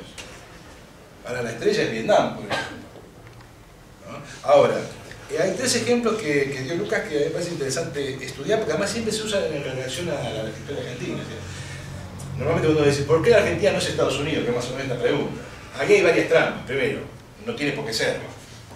Porque no hay un deber ser de los países de ser Estados Unidos. Estados Unidos hay uno. ¿Sí? Y el mercado mundial es más bien, tiende a la jerarquía, no tiende a igualar a todos. Pero bueno, en la demagogia argentina y en los delirios argentinos, Argentina es un país que está para todos los delirios, porque efectivamente no parece latinoamericano cuando entra renta. Y cuando se va la renta, empieza a llorar más que cualquier boliviano. Porque por lo menos los bolivianos están acostumbrados a que siempre más o menos lo mismo. La Argentina un día está para campeón y al otro día se va en la primera ronda, ¿no? Es esa ciclotimia permanente. Entonces, los argentinos deben ser los únicos en el mundo que se preguntan ¿por qué no somos Estados Unidos? Y después, al otro día lloran diciendo qué desastre que es el mundo, vamos a reventar todo, y acá, por eso en Argentina son todos trotskistas. Entonces pasamos desde Menem a Altamira, ¿sí? ¿No? Bueno, tiene que, ese rasgo cultural de la Argentina tiene que ver con esta dinámica de su lógica de funcionamiento. Que este país parece destinado a grandes cosas y después resulta que es lo que es. Bueno, cuando uno quiere hacer la pregunta más modestamente dice, bueno, está bien, Estados Unidos no, pero ¿por qué no Canadá? Bueno, Canadá no es Estados Unidos, sin embargo es un país mucho más decente para vivir que este. ¿Por qué no Australia? Que tampoco es ni siquiera Canadá, pero es mucho más decente que la Argentina. Bueno, efectivamente si uno ve el desempeño de Canadá y Australia, son mucho mejor que la Argentina. Y la gente vive en niveles de... Ahora, Alperín Donde señalaba que la Argentina, como Canadá y Australia, eran una de las tantas viudas del Imperio Británico. Un elemento que tiene una cierta lógica con lo que venimos discutiendo. Pero... efectivamente uno puede decir que la Argentina es una de las viudas del Imperio Británico. Yo siempre chicaneramente a los alumnos de todo el mundo donde doy clases suelo decirles que el padre de la patria es Rosas, o sea, un terrateniente asesino, y la madre patria es Inglaterra, porque la Argentina sin Inglaterra no existe. Si hubiese sido por España seguiríamos, ¿no? Prendiendo faroles con los negritos en la puerta. Y efectivamente la relación con Inglaterra tuvo una cierta lógica y permitió una cierta dinámica. Australia también vivió de lo mismo. La diferencia es que Australia se transformó en un productor de hierro y acero para la industria japonesa y ahora para China, con lo cual ha recreado cierta relación que le permite continuar su expansión más allá del agotamiento de su relación en el mercado mundial de granos en relación a Inglaterra. Canadá cambió esa relación por su integración a la industria norteamericana, o sea, la industria canadiense hoy es muy difícil de distinguir de la industria norteamericana. Con lo cual, la Argentina no ha tenido esos mecanismos. Comparar con Australia y Canadá es cierta trampa. La Argentina es un país que se ha quedado en lo que era y no ha conseguido entrar en ninguna otra rama. Y en relación a Noruega puede ser muy simpática, pero es pan para hoy y hambre para mañana. Noruega es renta petrolera. Vaca muerta. Claro, y es más, bueno, vaca muerta es la nueva gran ilusión. Y efectivamente, si vaca muerta es lo que dicen ser, por una generación olvídense de la revolución, dediquémonos a escribir lindos libros y a leer otros libros más lindos todavía, porque la Argentina va a seguir así, en esta larga decadencia. El hecho de tener renta petrolera no garantiza nada, piensa en Venezuela. O sea, si uno dice que la renta agraria en Argentina es muy grande y permite, bueno, ¿cuánto? De 30.000 millones. Bueno, en Venezuela, para una población y una economía mucho más chica, son 100.000 millones. Y ahí están cortando las calles con barricada y arrancándose la cabeza. Con una inflación de más del 50%, no encuentran comida en ningún lado, y sin embargo queda renta petrolera. Es decir, el problema de estos países, insisto con esto, es que no pueden desarrollarse más de cierto límite sobre esas bases económicas. Y la idea de ponerle producto valor agregado a ciertos sectores tiene varios problemas. El primero es que el grueso de la burguesía es la que a vos no te gusta. Vos quisieras tener empresarios innovadores, tipos a los que les das subsidios y los aprovechan, pero el grueso de la burguesía argentina es la otra. Y esa es la gran fuerza retardataria. ¿Quién pide la devaluación? La UIA. ¿Quién pide que se sobrevalúe el peso? La UIA. ¿Quién pide que nos den subsidio para poner porquería? La UIA. ¿Quién pide que no nos den subsidio para que no construyamos? La UIA. Es así. Y cuando vos decís, bueno, entonces entreguémosle el país al capital extranjero, porque ya que nosotros no lo podemos manejar, a ver que, si los japoneses pueden hacer algo.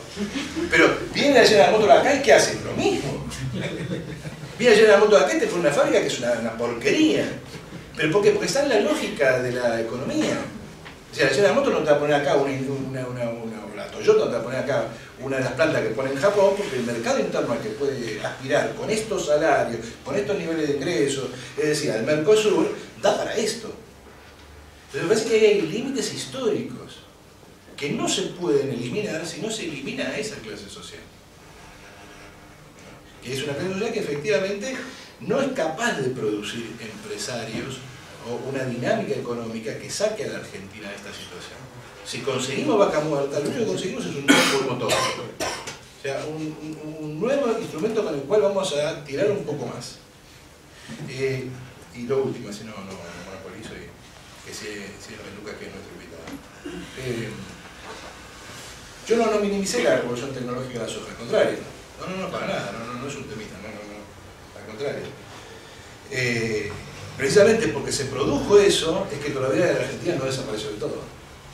Yo siempre me acuerdo de ese, no sé si te acordás de ese programa de Tato Bores, que él hacía de arqueólogo, y decía, acá dicen que hubo un país llamado Argentina. Bueno, si la Argentina no es ya un objeto arqueológico, se debe a la soja y a la dinámica del campo. Lo que yo creo es que eso no es que no dé para más, puede seguir en esta dinámica. Es decir, es un sector, el padre, que envejece no en el sentido de que se hace más torpe y más viejo en sí mismo, sino que lo que lleva arriba es cada vez más difícil de llevar. Y el resultado es que la burguesía argentina vive de eso, y si eso no alcanza, incrementa la deuda. Incluso hasta los que dicen que no hay que pagar la deuda están contentos de pagarla. Fantástico. Cuando yo era joven, los guapos y los que no querían pagar la deuda eran los revolucionarios. Los revolucionarios son los que pagan la deuda, es fantástico. Debíamos 6.700 millones y ahora festejamos que le vamos a pagar 9.700. Yo quiero un deudor así, alguien que me dijo, de puta, te voy a pagar, aunque vos no quieras. Eso es lo que hace el kirchnerismo. O el Fondo Monetario en su momento. Claro, al fondo, claro, lo convertía en Lucas, un saco. Claro, a un organismo de porquería imperialista, tomar 10.000 millones de dólares. Es un antiimperialismo fantástico. Bueno, yo creo que esas son las expresiones de las limitaciones de esta clase social, y que esta clase social vive de una estructura que no tiene arreglo. Por eso digo, la primera política económica es la revolución social. Bueno, Lucas, te dejamos el cierre. Bueno, ¿no hay alguna pregunta? Si no, no. No sé si hay alguna pregunta, tenemos unos 10 minutos más. Hay bastante gente Porque porque... vos decías que te tenías que ir a las 9, ¿no? Sí, no, creo que me parece muy... Me hace pensar mucho este debate, la verdad. Bueno, y veo que en gran parte desembocamos en un debate más específico, que es qué sectores puede tener la Argentina capitalistas en un sentido verdadero y de innovación y de aumento de productividad. Sabemos que nuestro capitalismo industrial es un capitalismo industrial bastante trucho, y creo que parte de lo que... yo no sé si es solamente estos tienen mucho poder e imponen estas políticas, sino que es un discurso, en general el discurso proteccionista y subsidiador, que tiene la ventaja que vos los beneficios, por ejemplo, pensando en Tierra del Fuego, ¿no? Vos decís, no, tenemos que tener la industria de Tierra del Fuego, proteger la industria de Tierra del Fuego, y el atractivo que tiene ese argumento es que los beneficios del proteccionismo los ves y los tocas, son los trabajadores que están ahí, por más que sean poquitos, ¿no? Mientras que los costos que tiene eso para la economía son menos visibles. Por ejemplo, uno de los costos es que como las computadoras en la Argentina son mucho más caras que lo que son en cualquier otro lugar del mundo, la inversión en ese tipo de productos es mucho menor, y eso es menos innovación. O sea, por darles un solo ejemplo, por ejemplo, todo ese sistema de encarecer para favorecer a ese sector, que coincido que en gran parte hoy el más favorecido por eso es el sector del capital, digamos. Quizás yo estaba hablando del peronismo, donde primero, una industria bastante más intensiva en mano de obra. Segundo, una industria más grande en general como proporción de la población. Hoy, si mirás los censos económicos, la industria es algo así como el 11% del empleo. Entonces, la conexión entre defender a estos capitalistas y el empleo no es tan clara. La gente trabaja hoy en los sectores de servicios, nos guste o no nos guste, pero casi el 80% de la población, después hay una parte en el agro, trabaja en esos sectores. Entonces, creo que no solo por el poder de los capitalistas, sino por este atractivo casi nacionalista que tiene ese discurso, sí, soy pesimista con que podamos cambiar ese apoyo a unos sectores que nos quitan bastante más que lo que dan, me parece. Más allá de eso, ¿sí? Creo que aún así y aún con ese tipo de esquemas de, como vos decís, redistribución de la renta de otros sectores hacia allá, creo que las condiciones mundiales son tales que es posible que la importancia de ese sector de todos modos decline per se, o sea, simplemente porque el boom porque una política económica más razonable que la que hemos tenido con el kirchnerismo, por ejemplo, más razonable con ese sector del campo. Digo, que uno puede discutir retenciones, no retenciones, pero que en Argentina no sabés si puedes exportar trigo, si no puedes exportar trigo. Y las cifras que dio Eduardo, por ejemplo, de stock vacuno, tienen mucho que ver con las incertidumbres asociadas y el hecho que te prohibieron exportar carne. Entonces digo, con políticas un poco más amigables a otros sectores de la producción, al sector primario y el sector de elaboración de recursos naturales, creo que la Argentina, en el contexto mundial que vivimos, en los 30 años que tarde China en parecerse más a Estados Unidos y por lo tanto crezca, porque yo sí creo que eso va a ocurrir, la Argentina puede crecer y puede ser que ese sector protegido al final decline por su propio peso. Quizás en la metáfora que decías vos, en el fondo ese padre por alguna magia de los chinos se vuelva más fuerte y pueda llevar a ese joven que resulte comparativamente más chico. O sea, porque me parece que es lo que uno ve un poco en otros países también. Es verdad, pues si hay un boom de recursos naturales y están aprovechando y esto es falso. Bueno, no sé si es falso. Si dura 30 años, este país se construyó con un boom así. O sea, esto que vimos ahí, cuando la Argentina pasó de 1,5 millón de personas en el año 70, 1870, 7 millones, 40 años después, fue un boom que mezcló mundo, apareció el ferrocarril y apareció la Argentina. Esto que estamos viviendo nosotros, con esta anomalía kirchnerismo que la complica, ¿no? Pero me parece que librada un poquito más a sus propias fuerzas, es una cosa que haría de la Argentina un país bastante mejor que el que conocemos. Déjame ser un poquito, por lo menos, optimista con el corazón, no sé si con la razón. Bueno, así terminamos más arriba, porque si no, se sale a la puerta y se suicida. Había una pregunta de alguien que sí. la hacemos y si quieren cerramos con eso. Breve la pregunta y breve la respuesta, porque... En verdad una pregunta para Eduardo, y tal vez me salga un poco del debate económico, está relacionado, pero es un tema social también. Vos planteás en algún punto como que la solución es la revolución social. Mi pregunta es ¿cómo crees que eso se puede dar, más allá de las características que pueda tener, cuando en algún punto estás describiendo que somos como una clase social o un país que es como el ejemplo que vos estabas dando de la rana, digamos, que está como adormecido y en algún punto no se da cuenta que se está quemando? No sé si es clara mi pregunta. Si yo te invitaría a la mesa de cierre. En la mesa de cierre vamos a discutir eso con los partidos de izquierda. Brevemente, para no escapar del asunto, hay transformaciones en el conjunto de la población y en particular de la clase obrera. Hay, digamos, esta Argentina feliz en decadencia tuvo un protagonismo, que es el protagonismo del peronismo. El peronismo es la expresión de una conciencia reformista dominante en el seno de la clase obrera.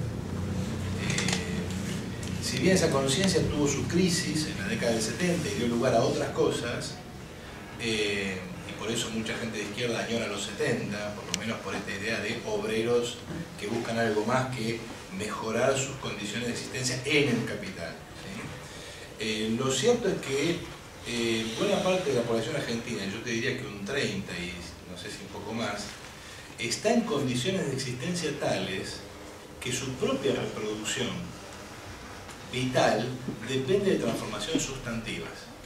Es decir, todos los que vengan a posteriori, aún los más racionales y amigables con el capitalismo más dinámico, como los que plantea Lucas, que yo coincido con él en el punto de que si fueran menos idiotas y más amables hubiesen obtenido mejores resultados, eso no hay duda. Es decir, que la Argentina se ha transformado en un país que está al borde de importar trigo es un delirio histórico, que no solamente reduce las importaciones, sino que además no produce pan más barato, sino pan más caro. Pero aún así, las transformaciones que eso presupone, aunque Lucas no lo quiera reconocer, es un ajuste fantástico de la economía argentina. Un ajuste fantástico. Yo llevé a la cátedra a charlar, a un debate como este, a Javier González Fraga. Y yo, a ver, bueno, me describe la economía y yo digo, bueno, no entiendo por qué querés ser el presidente vos. Ni entiendo por qué querés ser ministro de Economía de un futuro presidente.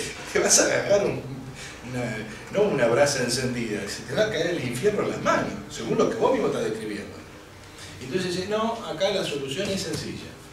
Hay que renovar el endeudamiento hasta llegar al 30% del PBI. Supongo que en esa época estaba haciendo el cálculo con el viejo cálculo del PBI, ahora no sé qué va a decir, pero a razón de 20.000 millones de dólares por año durante 5 años. Y yo con eso te arreglo todas las variables. Bueno, yo con eso también te arreglo 100.000 millones de dólares en 5 años. ¿Para qué? Para arreglar las variables. Es decir, para que salgamos del desastre tarifario. Y eso presupone que nada altera lo que ya está. O sea, que los salarios se quedaron acá, que las condiciones se quedaron acá, y tienen que dar 100.000 millones de dólares para arreglar este desaguisado. ¿Pero eso qué significa? Significa que un tercio de la población argentina que vive de subsidios, de ingresos estatales, de ingresos paraestatales, etcétera, etcétera, etcétera, vuelven a las calles a juntar cartón. Cuando se quejan del déficit fiscal, ¿de qué se están quejando? Y de que el Estado gasta mucha plata, lo cual es completamente cierto. O sea, si hay algo que está desbordado, la Argentina no tiene un problema de dólares, la Argentina está llena de dólares. O sea, cualquiera, no quiero que ustedes se pongan a decir cuántos tienen en su casa, porque estarían admitiendo un delito, es más poniendo una cifra. Pero en la Argentina sobran dólares, el problema es que no están donde tienen que estar. Cada uno los tiene encanutado en algún lado. Eso es así. El problema de la Argentina es que sobran pesos. Que el peso se devalúa por completo, porque la masa monetaria no acompaña a la productividad del trabajo y a la dinámica de la economía en general. Ahora, ¿eso qué significa? Igual que hay que empezar a cortar. Bueno, significa que si empezás a gastar menos, bueno, planes sociales, jubilaciones, ya lo está haciendo Néstor desde arriba, y dado que ella siempre habla de él, por ahí se comunica, así que por ahí algún grado de responsabilidad esto tiene. Entonces, hay un 30% de la sociedad argentina, de la clase argentina, que está en condición de sobrepoblación relativa, es decir, en condición de gente que sobra. Cuando yo te mencionaba estas escenas de Rosario, por ejemplo, baja un poco el nivel salarial, aumenta la PEA por desalentado, como acá el gobierno festeja que hay menos usurpación, en realidad lo que hay es menos gente que busca trabajo. Baja la PEA, pero porque ya para un sector incluso no tiene sentido buscar trabajo. Se eliminan una serie de subsidios, se reducen o se dejan de, digamos, planchar por la inflación, y el resultado es que vas a tener millones de personas en la calle. Hay una masa de empleo encubierto fantástico, una cantidad enorme de empleados estatales que son ficticios, que están hechos para contener la crisis social y para cuestiones electorales. El resultado es que toda esa gente algo va a querer hacer, menos suicidarse. Y nosotros ya vimos lo que esa gente hace. Hay que pensar en el 2001. El 2001 no es solamente la gran crisis económica, es también la gran novedad social. Si la clase obrera argentina se moviliza, se organizan partidos, y de hecho esos partidos no solo no han muerto, sino que acaban de sacar 1 millón de votos. O sea, pongamos sobre la mesa, ¿no? Nosotros que nunca dejamos de criticar a la izquierda argentina, pongamos sobre la mesa que 3 partidos trotskistas sacaron 1 millón de votos en las últimas elecciones. Y si vos agarrás La Nación, el Clarín, cualquiera de esos diarios, ¿qué te encontrás? Con que la preocupación no es Piñanelli. La preocupación son las bases de Lesmata que votan comisiones internas de izquierda que pagan las plantas. Que el problema no es Moyano, que el problema no es la burocracia sindical, los gordos, no, el problema son nosotros. Toda esta huelga de Gestam, por ejemplo. Digamos, es fantástico como hay hechos que sintomatizan una época. Digamos, sacan por Radio El Mundo a Pitrola, y Pitrola dice, bueno, finalmente el problema es que la burocracia sindical no se pone los pantalones porque no representan a los obreros, por eso los obreros de las bases tienen que salir por sí mismos. Y eso es lo que crea, no es una conspiración del Partido Obrero, es que la gente busca una dirección a su altura. Termina la Pitrola y lo entrevista a Piñanelli. Y Piñanelli dice, ¡es hijo de puta de Pitrola! O sea, ¿cuándo la burocracia sindical va a insultar a un dirigente de origen obrero trotskista? ¿Cuándo? Pero no porque es gentil, amable y bien educada, sino porque nadie insulta a lo que no existe. Esa reacción es la reacción que tiene hoy la mayor parte de la burocracia sindical, que ve que se le escapa el problema de las manos. Entonces yo digo, es cierto que todo lo que yo comenté existe, y el kirchnerismo aprovechó de eso. O sea, con la plata que recibieron, armaron una clientela fabulosa con lo que en el 2001 quemaban en la calle. O sea, los Milagros Sala, las madres de Plaza de Mayo y cosas por el estilo, son la cooptación del gobierno, la fuerza de plata. Pero también está lo otro, la continuidad de esa dirigencia sindical y de dirigencia política que se fogueó en el 2001 y que no solo no ha muerto, sino que está hoy más viva que antes. Por eso es lo que vamos a discutir el sábado es cómo le damos una condición organizativa real a eso. O sea, el problema del partido. Por eso yo digo que la solución es por este lado. Y en ese sentido yo no soy pesimista. Al contrario, soy más optimista que antes. Eso no quiere decir que yo diga que la revolución se viene mañana. Quiere decir que estamos pensando problemas que pueden ser reales en algún momento. No es una simple utopía que algún día... Hoy día más de uno me diría, no, eso es un delirio. En el 2001 estaban haciendo las valijas. Pero literalmente, cuando en el 2001 cerraban la fábrica y se iban. Pero quiere decir que, más allá de esos vaivenes, esa conciencia permanentemente oscilante de la Argentina, es cierto que hay un río subterráneo que corre que va mostrando que hay una transformación sustantiva de la clase obrera argentina.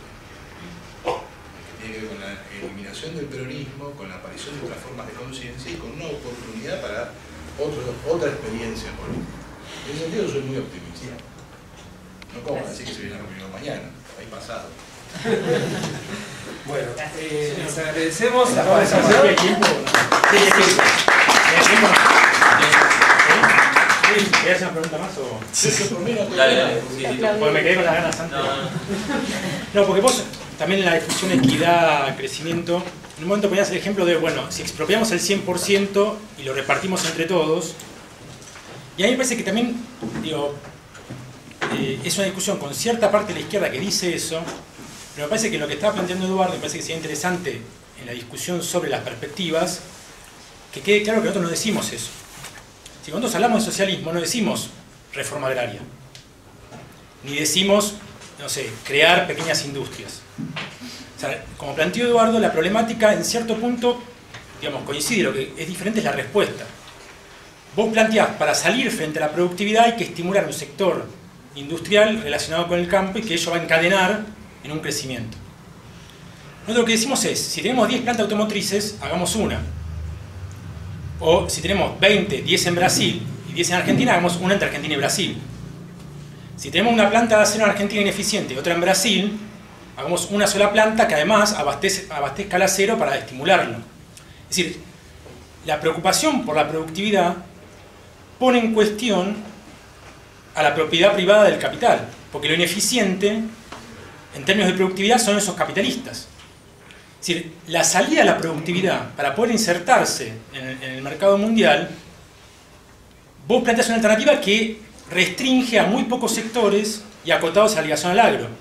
El planteo que hace Eduardo te plantea una alternativa para el conjunto de la industria y que además sería mucho más potente en términos de productividad. Es decir, poner en cuestión. Pasa que eso no lo puede hacer la propia burguesía, porque como vos decías, sacarle a los 10 industrias automotrices, a toda la metalurgia, a todo y concentrarlo, no lo va a hacer la propia burguesía. Entonces, ¿quién lo va a hacer?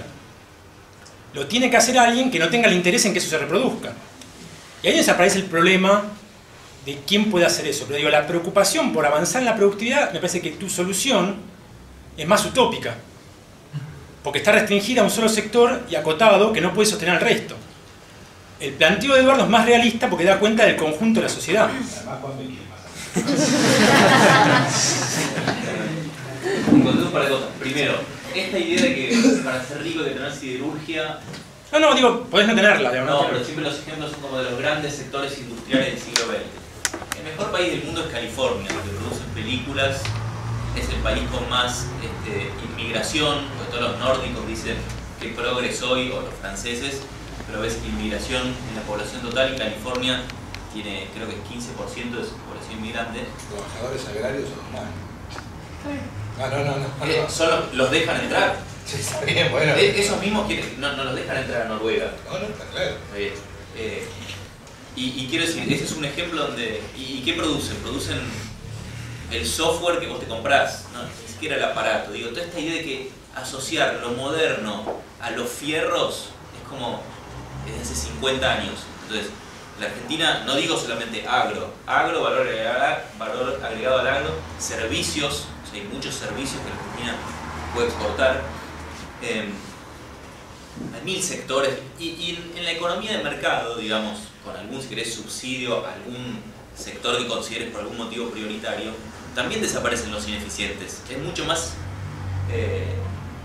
eficiente que la revolución para que desaparezcan los ineficientes la economía de mercado. Lo que no es la economía corporativa que hemos tenido en la Argentina. Ahí sí que no desaparecen.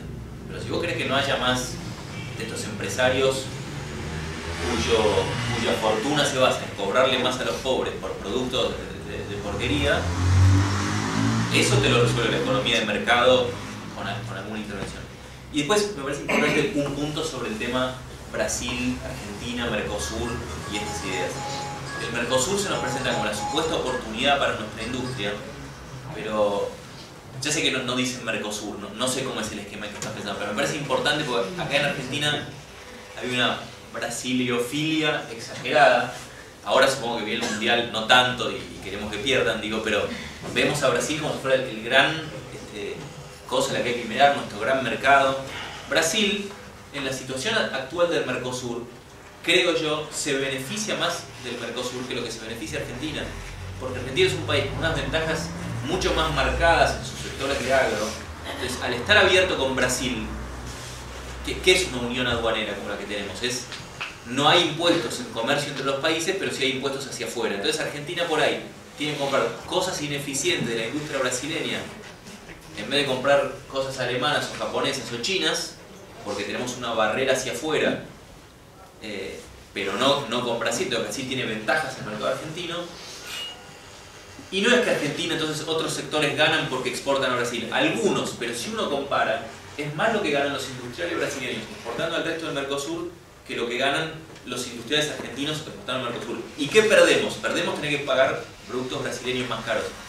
La idea de la cuestión regional a mí no me parece tan obvia que para un país como la Argentina, donde sus ventajas están en productos que se demandan más que en otras partes del mundo, darle ventajas a Brasil para acceso a tu mercado no me parece una cosa tan obvia. Sé que no te referías a eso, pero me parece importante aclarar el punto. Pero mi punto central es ese: estamos pensando en economías de 1900, 1850, la industria textil, el acero, eso no existe.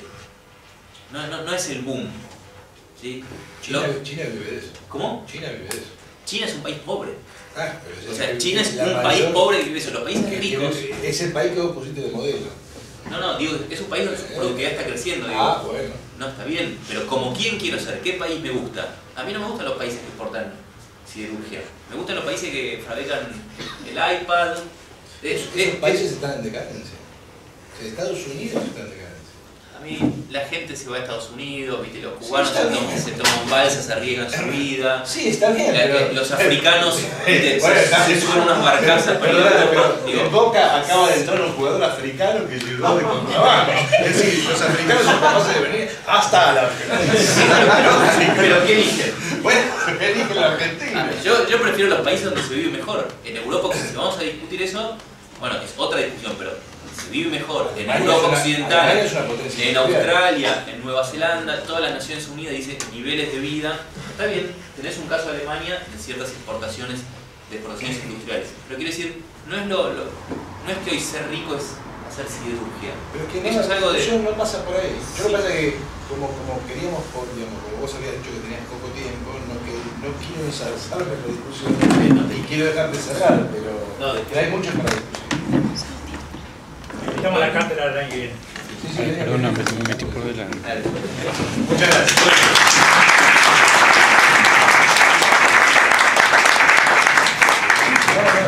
Los invitamos mañana a continuar desde las 9:30 acá en el CX y a partir de las 5, igual que el sábado todo el día, en la Facultad de Filosofía y Letras, Juan 480 acá a 15 cuadras. Todo el cable. Sí, dame un segundo.